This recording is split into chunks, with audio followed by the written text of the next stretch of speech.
క్రీస్తునందు ప్రియ దేవుని సంగమ, దేవుని పిల్లలు, దేవునికి మహిమ కలుగును గాక. ఈ రాత్రి కాలంలో పరిశుద్ధాత్మ మనతో మాట్లాడుతున్నటువంటి కొన్ని విషయాలు తెలుసుకుందాం.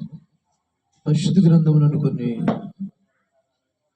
విషయాలు ధ్యానించుకున్నాం. పిల్లల 69వ కీర్తన 9వ వచనంలో మనం ధ్యానిస్తున్నప్పుడు కొన్ని మాటలు మన అవసరతలు, మనకు కావలసినవన్నీ ఆయన మన హెచ్చరికలు కానీ, ఆదరణకరమైన మాటలు కానీ, మరి బలపరిచే మాటలు కానీ ఆయన మనతో కూడా మాట్లాడతాడు.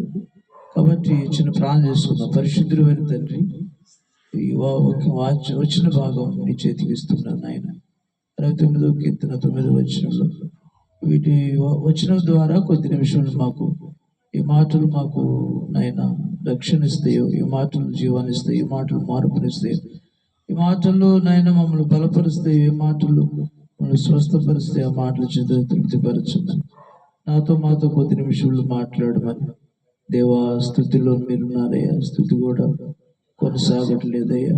ఈ చుట్టుప్రక్క ఈ గృహములు నీ సన్నిధం చేయ, నీ దూతలు చేయ, నీ వెలుగు నుంచి నాయన కొందరు నాయన రక్షణ పొందే ఆత్మలు సంఘంలో చేర్చబడ్డారు. సహాయం చేయి.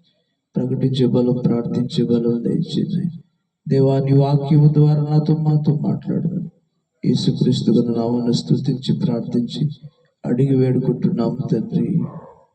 ఆమేన్, ఆమేన్.